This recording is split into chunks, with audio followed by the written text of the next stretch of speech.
हमारा force, Newton's laws of motion.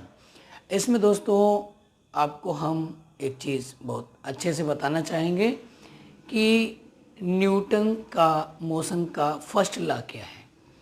देखिए दोस्तों, फर्स्ट लॉ जानने से पहले आपको कुछ और इम्पॉर्टेंट चीज़ जानना ज़रूरी है। उनमें से पहली चीज़ है फोर्स क्या है। दोस्तों, फोर्स एक ऐसा एक्सटर्नल अर्थात बाह्य कारक है जो किसी भी ऑब्जेक्ट की स्थिति में चेंज कर सकता है या चेंज करने की कोशिश करता है, उसे ही हम फोर्स कहते हैं।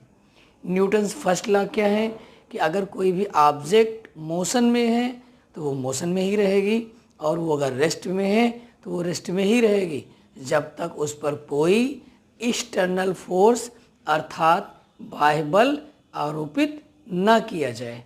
यही हमारे न्यूटन का फर्स्ट लॉ है।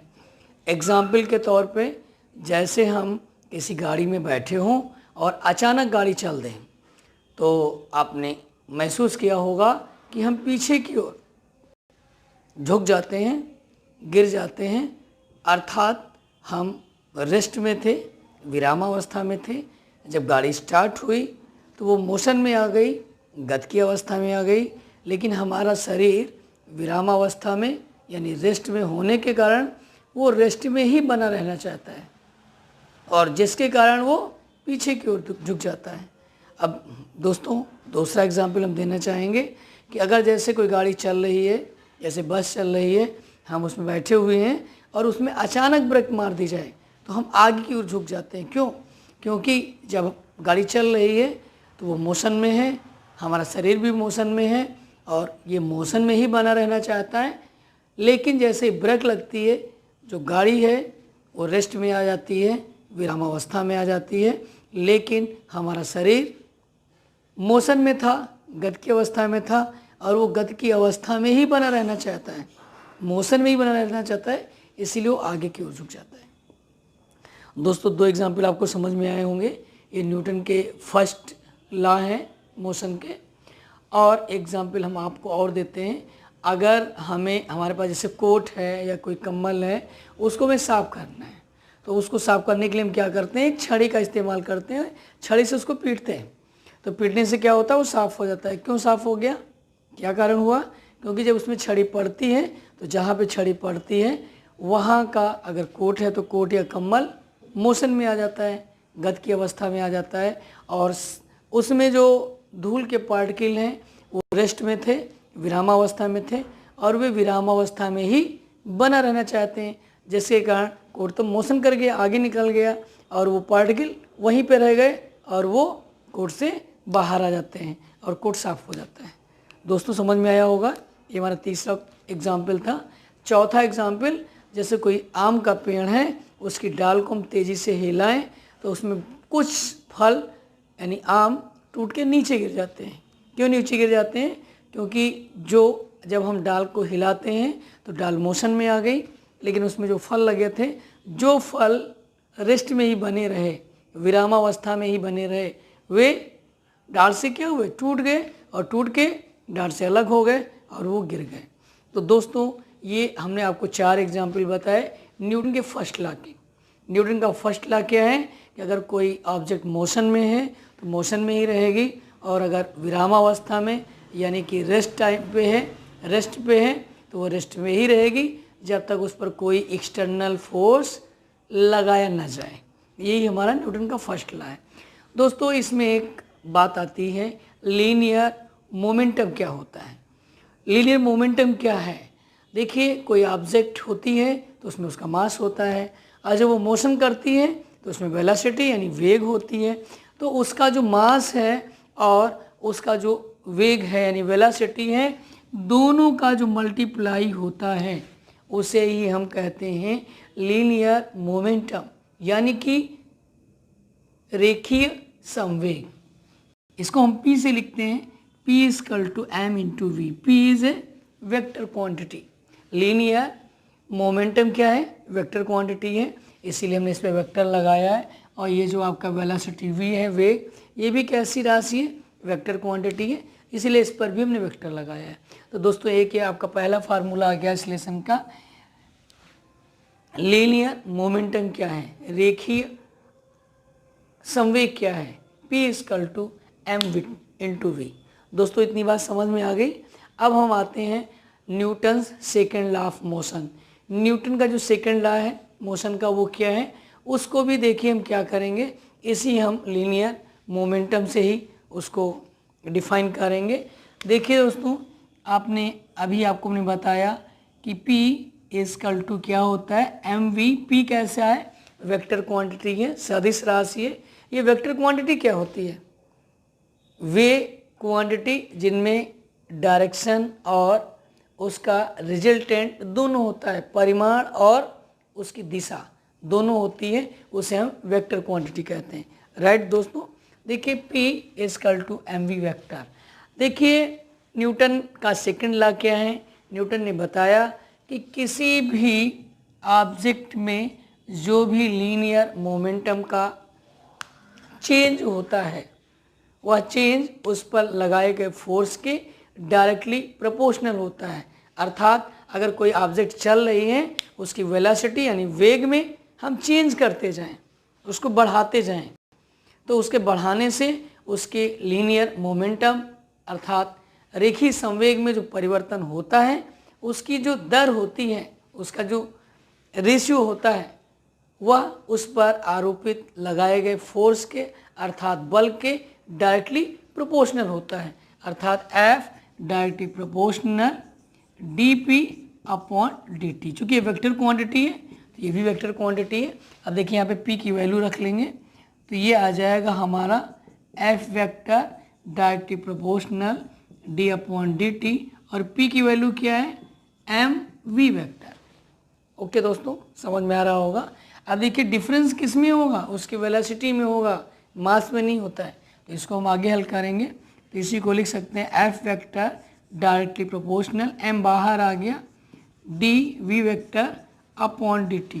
और दोस्तों आपने ये पिछले लेसन में पढ़ा है, जो एक्सीलरेशन होता है, त्वरण होता है, वो क्या होता है, वेग परिवर्तन की दर के बराबर होता है। यानी कि dv upon dt equal to क्या होगा, a होगा। तो ये आ गया F directly proportional m e vector. देखिए फिजिक्स में जो भी फार्मूला आएगा उसमें जो डायरेक्टली प्रोपोर्शनल आता है उसको हम हटाते हैं तो इक्वल टू आता है और एक कांस्टेंट आता है। इसमें फार्मूले में जो आएगा कांस्टेंट k लेते हैं, ma वेक्टर। और ध्यान रखिएगा जो कि फोर्स हम कहाँ लगा रहे हैं, एयर में लगा रहे हैं, तो एयर के लिए k का मान 1 होता है। एयर के लिए k इक्वल टू 1, तो हमारे पास फार्मूला आ जाएगा F vector equal to k 1 हो गया, तो m a वेक्टर। यही हमारा क्या आ गया, Newton second law of motion. तो Newton second law of motion क्या है कि किसी ऑब्जेक्ट पर लगने वाला फोर्स उसके मास के क्या होता है, डायरेक्टली प्रोपोर्शनल होता है। यानी अगर मास ज़्यादा होगा तो उस पर लगने वाला फोर्स भी क्या होगा, अधिक होगा, ज़्यादा होगा। तो एक के अधिक होने से दूसरा अधिक हो तो उसको कहते हैं डायरेक्टली प्रोपोर्शनल, राइट। और दूसरी बात क्या आएगी कि उसमें जो एक्सीलरेशन उत्पन्न हो रहा है वो भी उस पर लगाए गए फोर्स के क्या होगा, डायरेक्टली अनुक्रमानुपाती होगा, यानी डायरेक्टली प्रोपोर्शनल होगा। तो दोस्तों ये 2 पॉइंट आपको समझ में आ गए। दोस्तों अभी आपने समझा न्यूटन का second law F equal to m a. F a vector रहेगा तो ये ए पर वेक्टर आएगा क्योंकि दोनों क्या है, वेक्टर क्वांटिटी हैं। देखिए अब इसके हम यूनिट निकालेंगे और इसकी डायमेंशन निकालेंगे। यूनिट का मतलब मात्रक और डायमेंशन का मतलब विमा। देखिए इसकी यूनिट निकालेंगे तो इसकी यूनिट क्या होगी, मास की क्या होती है kg, और द्रव्यमान की क्या होती है किलोग्राम, और एक्सीलरेशन यानी कि त्वरण इसकी यूनिट क्या होती है मीटर पर सेकेंड स्क्वायर। तो ये इसकी क्या हो गई, यूनिट हो गई। इसकी डायमेंशन क्या होगी, तो इसका सिंबल लिख देंगे, इसकी डायमेंशन क्या होगी, डायमेंशन का मतलब है वीमा। तो देखिए केजी का m होता है, मीटर का l होता है, सेकेंड का t, नीचे से ऊपर जाएगा t की पावर -2, ml t की पावर -2। ये इसकी डायमेंशन हो गई, वीमा हो गई, ये इसकी यूनिट हो गई। इसकी जो ये यूनिट है, ये यूनिट एम केस पद्धति में है। एम केस पद्धति, एम का मतलब मीटर, के का मतलब किलोग्राम, एस का मतलब सेकेंड। दोस्तों इसी की जो सीजीएस पद्धति में यूनिट होती है उसे हम डाइन कहते हैं। एक चीज़ हम आपको और बता दें, एमकेएस पद्धति में एक यूनिट तो ये होती है और दूसरी यूनिट इसकी न्यूटन ने बताया था इसे, इसलिए इसकी दूसरी यूनिट न्यूटन होती है। ये दोनों चीज़ें याद रखिएगा, फोर्स की एमकेएस पद्धति में यूनिट न्यूटन, फोर्स की एमकेएस पद्धति में यूनिट न्यूटन। दोस्तों फोर्स की एमकेएस पद्धति में यूनिट न्यूटन और किलोग्राम मीटर पर सेकेंड दोनों होती है। और अगर इसी की सीजीएस में निकालें, ये दोनों यूनिट किस में है, एम के एस में, और सीजीएस में क्या होंगी, सीजीएस, सी का मतलब सेंटीमीटर, जी का मतलब ग्राम, एस का मतलब सेकेंड, इसकी यूनिट होती है डाइन, डाइन। और इसी को इंग्लिश में हम लिखेंगे डाइन, DYNE, डाइन। अब डाइन और न्यूटन में क्या रिलेशन होगा, देखिए एक न्यूटन को अगर हम डाइन में बदलें तो एक न्यूटन को हम लिख सकते हैं, न्यूटन किसका मात्रक है, फोर्स का, F, और F बराबर आपने फार्मूला पढ़ा है, F बराबर क्या होता है, ma। अगर एक न्यूटन है तो एक न्यूटन का मतलब क्या हुआ, 1 kg इंटू 1 मीटर पर सेकेंड स्क्वायर, राइट। अब हमें इसको सीजीएस में बदलना है, तो सीजीएस का मतलब मास जो है ग्राम में होना चाहिए, तो 1 kg को ग्राम में बदलेंगे 10 की पावर 3 आएगा, ये ग्राम में आ गया। मीटर को सेकंड बदलेंगे, 1 मीटर को सेकंड बदलेंगे तो 10 की पावर 2 मीटर का ये सेंटीमीटर हो जाएगा, और अपॉन सेकंड ऐसे रहेगा, तो ये हल होगा, तो 1 इंटू 10 की पावर 5 आ गया gram centimetre upon second square. और gram centimetre upon second square कौन सी यूनिट है, सीजीएस में यूनिट है, और इसी को हम क्या बोलते हैं, डाइन बोलते हैं। तो 1 न्यूटन बराबर क्या आया, 10 की पावर 5 डाइन। ओके दोस्तों, तो ये चीज़ ध्यान रखिएगा कि 1 न्यूटन कितने डाइन के बराबर होता है, 10 की पावर 5 डाइन। अगर हमें एक डाइन का मान निकालना हो तो इसको इधर लाएंगे, तो 1 डाइन इज इक्वल टू 10 की power -5 newton. 1 dyne is equal to 10 की पावर -5 न्यूटन। ओके दोस्तों, ये बात आपको समझ में आ गई होगी। इसके बाद हम आते हैं, इसका जो ग्रेविटेशनल यूनिट होती है वो क्या होती है, उसको भी आप समझ लीजिए। जैसे हिंदी में कहते हैं गुरुत्वीय मात्रक, ग्रेविटेशनल यूनिट यानी कि गुरुत्वीय मात्रक। उस गुरुत्वीय मात्रक इसका जो होता है ग्रेविटेशनल यूनिट में होती है, वो होता है 1 kg वेट। इसे हिंदी में कहते हैं 1 किलोग्राम भार, 1 किलोग्राम भार। इस यूनिट को क्या बोलते हैं, ग्रेविटेशनल यूनिट यानी गुरुत्वीय मात्रक। अब इसको चेंज करेंगे, 1 किलोग्राम वेट इक्वल टू क्या होगा, अब देखिए ग्रेविटिकल में क्या होता है, W बराबर होता है m इंटू जी, राइट। अब इसका मतलब हुआ 1 kg इंटू 1, ये g क्या है, गुरुत्वीय त्वरण है 1g।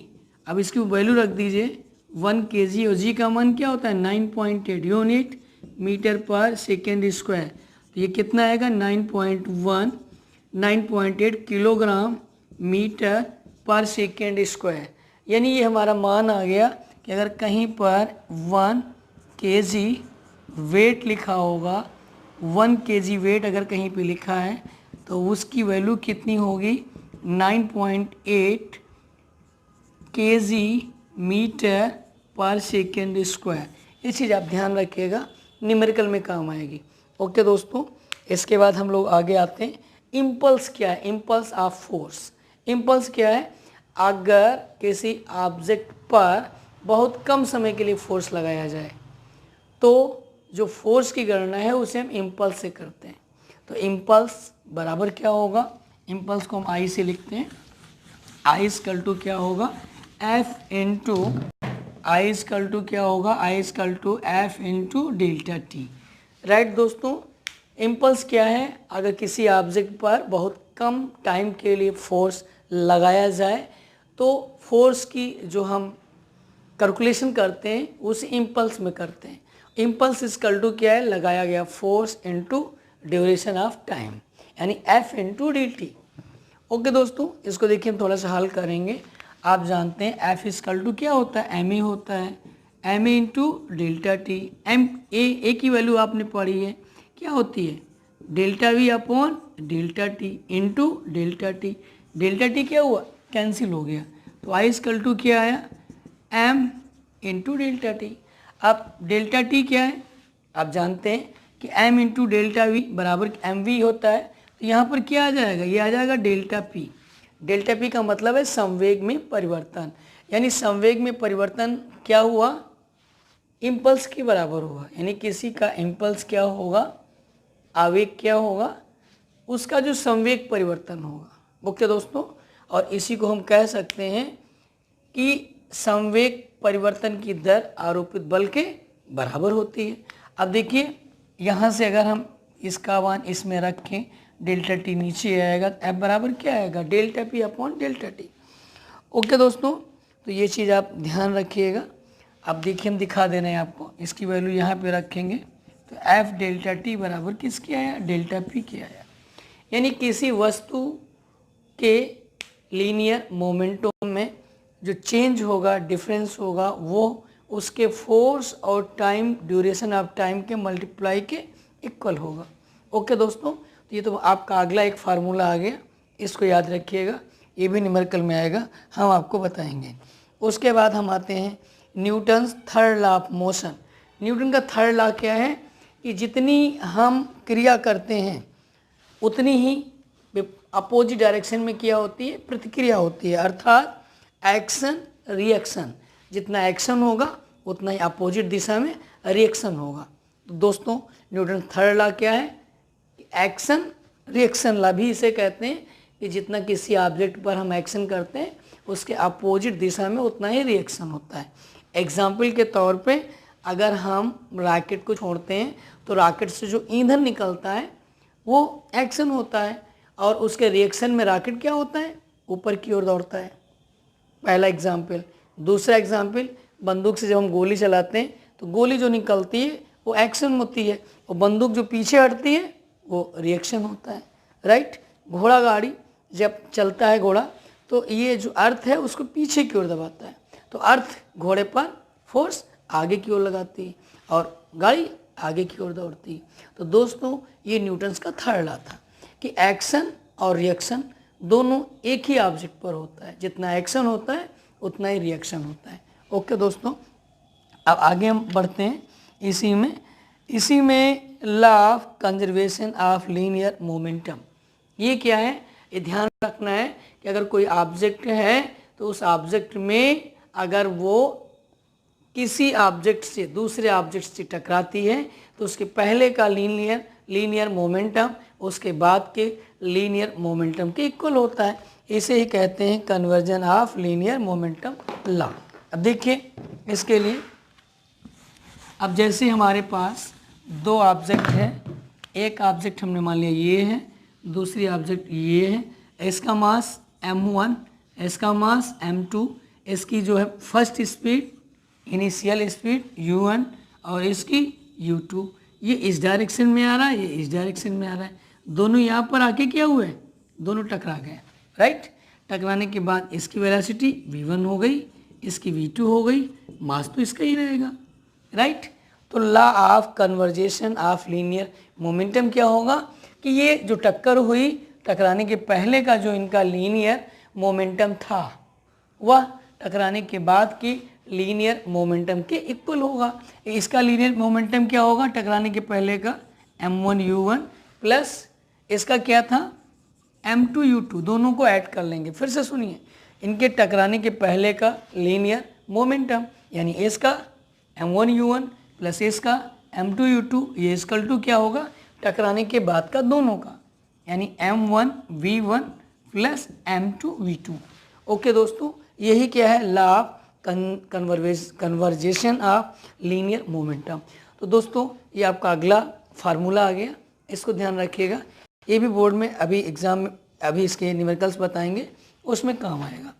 आगे देखिए हम आपको बताते हैं लिफ्ट बॉडी कि लिफ्ट में किस तरीके से फोर्स कार्य करता है और उसका रिजल्टेंट फोर्स क्या होता है। ओके दोस्तों, लिफ्ट वाले क्वेश्चनों की 3 कंडीशन है। पहली कंडीशन है, अगर जैसे कोई ये लिफ्ट है, लिफ्ट में कोई ऑब्जेक्ट रखा हुआ है, इसका मास m है, लिफ्ट रुकी हुई है, रुकी हुई का मतलब इसका एक्सीलरेशन क्या है, चलने का एक्सीलरेशन 0 है। अब देखिए इसमें जो ऑब्जेक्ट रखी हुई है इसका मास नीचे की ओर कार्य करेगा mg, और इसके सरफेस द्वारा इस पे जो रिजल्टेंट फोर्स लगेगा, प्रतिक्रिया बल लगेगा r ऊपर की ओर। चूंकि ये रुकी हुई है तो इस कंडीशन में इसका रिजल्टेंट फोर्स प्रतिक्रिया बल r ये mg के इक्वल होगा। ये तो पहली कंडीशन आ गई दोस्तों, ये ध्यान रखिएगा। दूसरी कंडीशन में जैसे कोई लिफ्ट है और ये लिफ्ट चल रही है, हमने मान लिया इसमें कोई ऑब्जेक्ट है, इसका मास m है और ये ऊपर की ओर जा रही है एक एक्सीलरेशन से। इसका जो मास है, इसका नीचे वेट mg नीचे की ओर कार्य करेगा और इसमें जो रिजल्टेंट फोर्स है ये ऊपर की ओर लगेगा, ये हम मान लेते हैं r है। दोस्तों चूंकि ये ऊपर की ओर जा रही है तो चूंकि इसमें 2 फोर्स लग रहे हैं r और mg, और ये ऊपर की ओर जा रही है, इसका मतलब ये ऊपर का फोर्स ज्यादा है, नीचे का फोर्स कम है। तो इसमें जब रिजल्टेंट फोर्स निकालेंगे r से mg को माइनस करेंगे। देखिए रिजल्टेंट फोर्स इक्वल टू क्या होगा, r माइनस mg, यानी कि r जो ऊपर लग रहा है और माइनस mg जो नीचे की ओर लग रहा है। अब देखिए रिजल्टेंट फोर्स कैसे निकालते हैं, जो मास होता है into acceleration a equal to r minus mg। अब अगर इसमें हम r की वैल्यू निकालें, mg इधर लाएंगे तो r equal to m a, ये माइनस से इधर आएगा, प्लस mg, इसमें m कॉमन हो गया, a प्लस g, तो r इक्वल टू क्या आया, m a plus b, a plus g। तो दोस्तों ध्यान दीजिए कि अगर लिफ्ट ऊपर जा रही होगी तो एक्सीलरेशन a ऊपर की ओर, और जो ग्रेविटिकल एक्सीलरेशन है, गुरुत्वीय त्वरण है, वो नीचे की ओर अपोजिट है। इस कंडीशन में रिजल्टेंट फोर्स निकालेंगे, प्रतिक्रिया बल निकालेंगे, तो मास इनटू एक्सीलरेशन, तो एक्सीलरेशन क्या होगा, ऐड हो जाएगा। अगर ऊपर जा रही है, दोनों डायरेक्शन अपोजिट है तो ऐड हो जाता है mg प्लस a। ये दूसरी कंडीशन हो गई। और तीसरी कंडीशन देखिए, जैसे कोई लिफ्ट है, इस लिफ्ट में ये कोई ऑब्जेक्ट है, मास m है, इसका वेट नीचे की ओर कार्य करेगा, रिजल्टेंट फोर्स हमेशा ऊपर की ओर कार्य करता है लगता है, लेकिन ये एक्सीलरेशन से नीचे की ओर जा रही है। अब ध्यान दीजिए इसमें अभी भी 2 फोर्स लग रहे हैं r और mg, लेकिन ये नीचे जा रही है, इसका मतलब क्या है कि r छोटा होगा और mg बड़ा होगा। अब इसका रिजल्टेंट निकालेंगे तो बड़े वाले से छोटे वाले को माइनस करते हैं। देखिए रिजल्टेंट फोर्स इक्वल टू क्या होगा, mg माइनस r, नीचे जा रही है, mg ज्यादा होगा, माइनस r। अब हम रिजल्टेंट फोर्स निकालेंगे तो क्या होता है, परिणामी बल क्या होता है, मास इनटू एक्सीलरेशन। मास क्या है m और इसका एक्सीलरेशन क्या है a, तो m इक्वल टू क्या आया, mg माइनस r। ओके दोस्तों, अब r निकालेंगे, r इधर लाएंगे और m इधर लाएंगे, तो r इक्वल टू क्या आया, mg माइनस ma। ओके दोस्तों, इसमें m कॉमन ले लीजिए, m कॉमन लिया, ये आ गया g minus a, r equal to m g minus a। तो दोस्तों अब इसमें हमें क्या पता चल रहा है कि लिफ्ट नीचे की ओर जा रही है, g नीचे की ओर है, a नीचे की ओर है, तो इसका जब रिजल्टेंट फोर्स निकालेंगे तो एक्सीलरेशन क्या होंगे, दोनों माइनस हो जाएंगे, क्योंकि g ज्यादा होगा तो g माइनस a। तो दोस्तों 3 इंपॉर्टेंट पॉइंट आ गए, इनको आप ध्यान रखिएगा। ये आपका लेसन कंप्लीट हो गया। इसके सारे फार्मूले देख लीजिए, एक नोट्स बना लीजिए, और आपके लिए एक अच्छी तैयारी हो इसलिए एक छोटी सी डायरी लीजिए। जितना हम आपको बताते जा रहे हैं, इसमें जो मेन फार्मूले आ रहे हैं उसमें आप नोट करते जाइए, जिससे कि हम न्यूमेरिकल बताएंगे तो आपको बहुत इजीली आसानी से आप उनको लगा सकते हैं। तो दोस्तों आप इतना तैयार करिए, इसके तुरंत बाद हम आपको एनसीईआरटी के जितने सारे न्यूमेरिकल दिए 1 बाय 1 करके हम आपको बताएंगे। दोस्तों लास्ट में एक बात हम आपसे कहना चाहेंगे कि अगर अभी तक आपने हमारे चैनल को सब्सक्राइब नहीं किया है तो आप हमारे चैनल को तुरंत सब्सक्राइब कर लीजिए, और आपको वीडियो सबसे पहले मिले इसके लिए बेल आइकन का बटन भी दबा लीजिए। तो दोस्तों अगर आप चाहते हैं कि आपको फिजिक्स अच्छे से समझ में आए। अगर आपको कहीं डाउट लग रहा है तो आप नीचे कमेंट में हमें बताइए, हम आपको और एक्सप्लेन करके आपको बताएंगे। तो ओके दोस्तों, आज के लिए बस इतना। थैंक यू, नमस्कार।